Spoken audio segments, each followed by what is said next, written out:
How's it going, Jack Tackers, and welcome back to another video for you guys. Today, I'm going to be doing my review for Fear the Walking Dead Season 8, Episode 6, which was titled All I See Is Red. Of course, this being the mid-season finale of the season, and we only have 6 episodes to go now.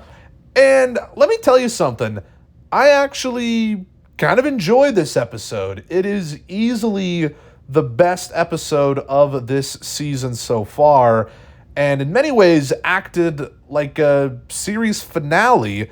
And I'm kind of surprised that we still have 6. Well, not surprised. There's still a lot of story that needs to be told, particularly with all the characters that are still missing.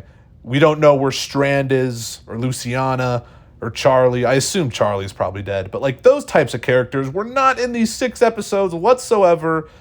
And perhaps the way this episode ended, with that kind of reveal of that one character who had Alicia's prosthetic arm, which is interesting. Will Alicia return? I hope so, but kind of unlikely as well. I do kind of think it is unlikely for her to return, but I would like for her to. Who was that mysterious person listening to the radio with the blonde hair? I don't know. At first I thought it was Sarah, because she has blonde hair. Didn't look like her hands, though. Not that I know her hands that well, but where are all those types of characters, you know? It's really weird that they haven't been in this season so far, and I'm sure we'll dive into that in the second part of this season. But a lot of certain character storylines were wrapped up in this episode, and of course, this is Morgan's last episode on Fear the Walking Dead. It's kind of like a big deal, because he's been on the show since freaking season 4. So he's been on the show for, pretty much half the series. And maybe even more at this point. And a lot of people like to make fun of this show kind of being the Morgan show. I myself included. But I love Morgan's character at the end of the day. I don't like everything that they've done with him in this series, of course. They've done some really stupid things. But in this episode, his story, I wouldn't say is necessarily wrapped up, but we have a clear direction for his character now, and it was a good place to leave things with his character in this show. And I really loved how his kind of story wrapped up. It's not completely wrapped up. I hope we see him again in some of the other spin-offs or something like that. But basically, he's on the lookout for Rick now. He radios Rick at the end with Mo, and that was really cool. I'm very glad that they're going down that direction, because ultimately this is what we have been waiting for. I can't see how any Walking Dead fan can be upset by this, because we've all wanted Morgan to reunite with Rick. We all want that reunion, don't we? I do. So it's okay, now that it's possible because Morgan's finally out of fear. It's kind of awesome. This is kind of like a new reboot. There's only 6 episodes left. Little too late. Too little too late, And Madison's, I think, basically the main character now at this point, which is weird to a degree, because she's been out of the picture for so long, and she kind of feels like a side character, especially in these first 6 episodes. She really doesn't feel like a main lead. But I assume she probably will be the main character going forward in these last 6 episodes, which I'm fine with, because I love Madison's character, of course, but it's just still weird because she's been gone for so long and she really wasn't that much of a focus in these first 6 episodes. So I don't know.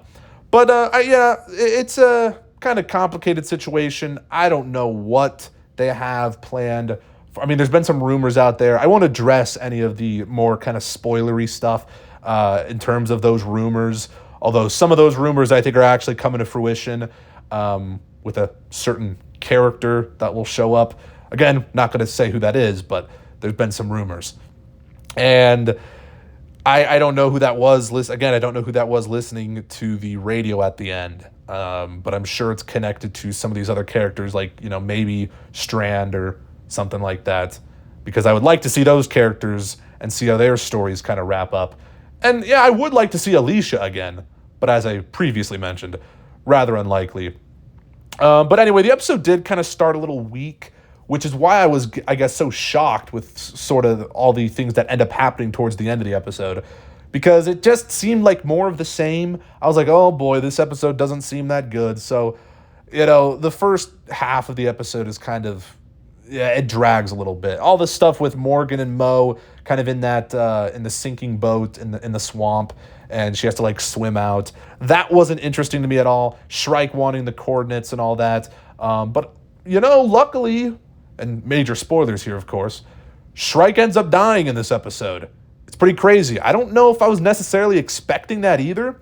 I didn't like how they try to make us sympathetic for her when she was dying and she sees the Walker version of her dad, and I just don't care. I don't give a crap about Shrike's character, if we're being honest. I don't think many people do. I don't care that much about her brother either, unfortunately, so it is what it is. But yeah, when she's just like, oh, I'm sorry, and she's, getting bit by her dad, it's like, oh well, is what it is. And Shrike does some stupid things in this episode, when she like has the gun on Madison, and like Madison says, we both want Mo to survive, and Shrike's like, no, I'm gonna kill you, and I'm gonna stall instead of going straight towards where Mo is. It's like, so you want Mo to, like, what's going on? I don't know. It just seems really, there's some weird stuff like that in this episode. Again, it's not a perfect episode.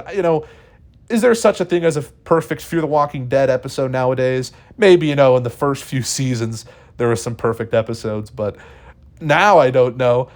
It's still a good episode, though. As I mentioned, still really like this episode, and it is the best of the season so far. I feel like that's pretty non-debatable, to be honest. I mean, I don't know how anyone could say this isn't the best episode of the season so far. I'd be shocked. I mean, episode 4 was okay, but this one was just better, in my opinion. Had a bit more shock value to it, because, again, I wasn't expecting Shrike to die, and she couldn't be cured for her bites. And it does seem like with another character death in this episode, that cures are not a thing. The radiation treatment, it's not a thing. It doesn't work, yada, yada, yada. Thank God. I didn't want a cure to be a thing in this universe, at least not yet. Maybe, a little bit from now, once, we have a bit clearer direction of where the story's going with all the other spin-offs, and they can kind of have a cure. And kind of like in the comics, the walkers can kind of become more and more rare, and, they can basically have a happy ending. But that's pretty much not anytime soon, or at least it doesn't seem like it will be anytime soon with that whole storyline. And, but yeah, going back to the other character that dies in the episode, Finch.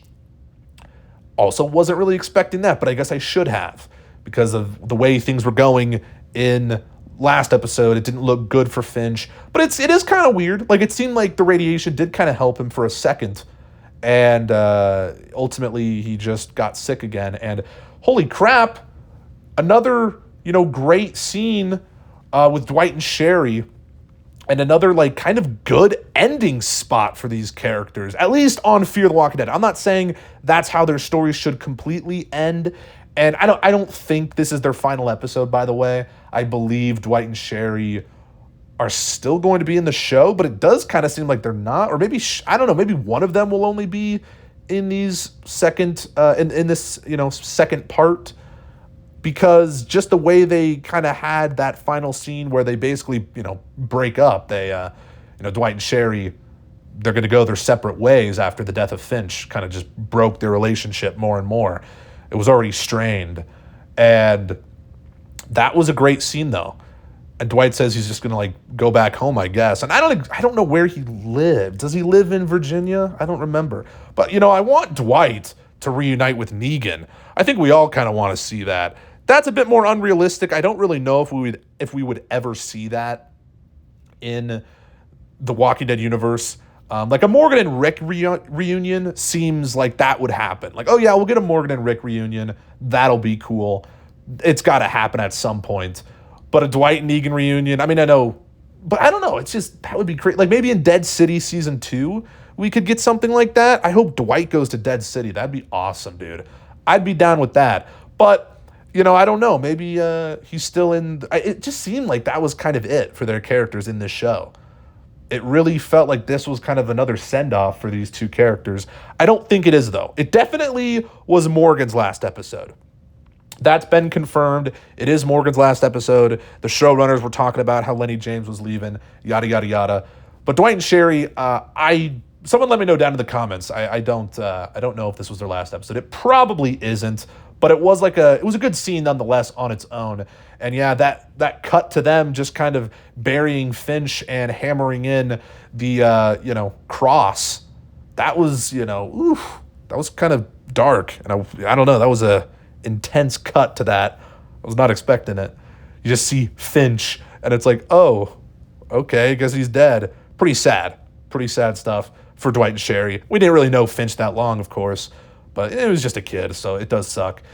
And yeah, one more thing I want to talk about. Again, we briefly touched on it. Morgan radioing Rick on the walkie, but he does this at Eastman's cemetery, or a little graveyard that he had by his house.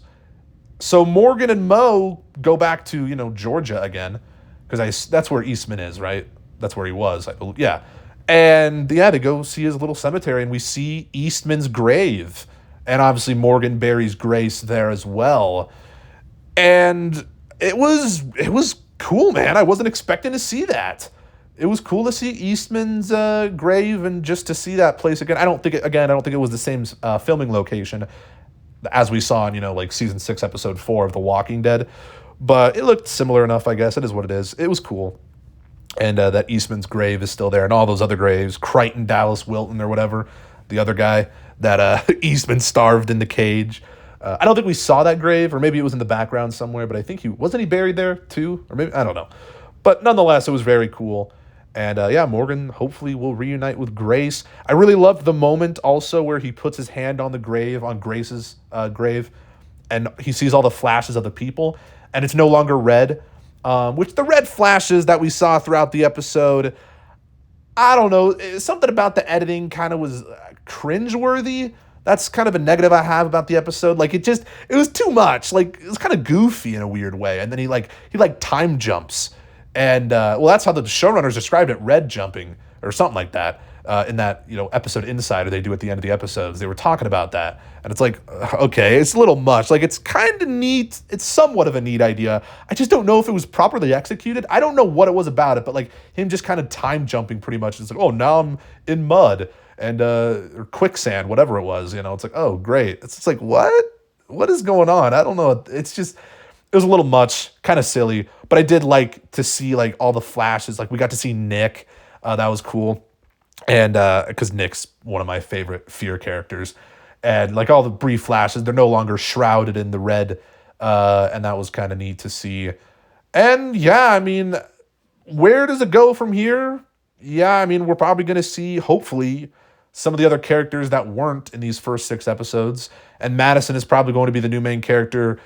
And the Padre storyline is kind of done, unless those people listening on the radio had something to do with Padre. I don't know if they do. I'm confused. I'm pretty confused on that whole situation. But let me hear your thoughts on that whole situation down below, because I didn't know who that was. They had blonde hair, I'm pretty sure. But we didn't get to see their face. And they had Alicia's arm. So that's cool. Alicia, that whole situation. Love to see it. Love to see her return, even if it's just a quick scene. Kind of like how Rick showed up for a quick scene at the end of the Walking Dead finale.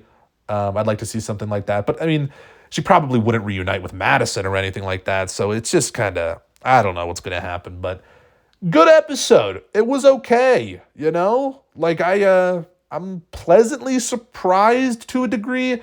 I do have my issues with the first part of the episode. I do think they could have, maybe handled the pacing a little bit better. I didn't like the stuff with Morgan and Mo in the boathouse or whatever. That was kind of annoying. But yeah, apart from that, really, it kind of wrapped things up pretty interestingly and leaves off on an interesting note. And I hope to see Morgan again. It is his last episode. I really do hope he gets to reunite with Rick. And he says, whether you're at Alexandria or not, I'm going to come looking for you. It's like, awesome, cool. That's what we love to see. So it's a good send-off for his character. And, yeah, I don't know. I feel kind of weird. I do kind of feel sad because I'm like worried. I don't know when we're going to see Morgan again. It's probably going to be a while by the time, we see all, Summit with the Rick and Michonne show. And I don't think Morgan is in that show. So it's like, I don't know when the hell we're going to see him again. And, yeah, it'd be interesting to see just where it goes from here. But post your thoughts and comments down below on this episode. What were your thoughts on this one? I'm definitely curious to see what you guys have to say and where you guys think this is going to go from here, because I'm intrigued. You know, I'm going to keep my expectations in check, of course, because I'd say overall, this first half of season 6 wasn't very good, or of season 8. These first 6 episodes of season 8 were not very good overall, because I didn't enjoy most of the episodes. Apart from this one, of course, for the most part, and then maybe episode 4. And yeah, I mean, I don't know. There's good moments here and there in some of the episodes. It's just like, as a whole, it hasn't been great. But if they kind of keep up with this level of quality that this episode had, for the most part, maybe improve it even more with these final 6 episodes, I think that they could have something kind of good on their hands. But call me crazy for having the tiniest bit of faith in this show still, because I'm sure most people have lost it already. But anyway, I'm just rambling on. Post your thoughts and comments down below on the episode. If you guys liked this video, make sure to give it a thumbs up. Subscribe if you're new. Check out my Letterboxd and Twitter down in the description. And I'll see you guys in the next one. Peace.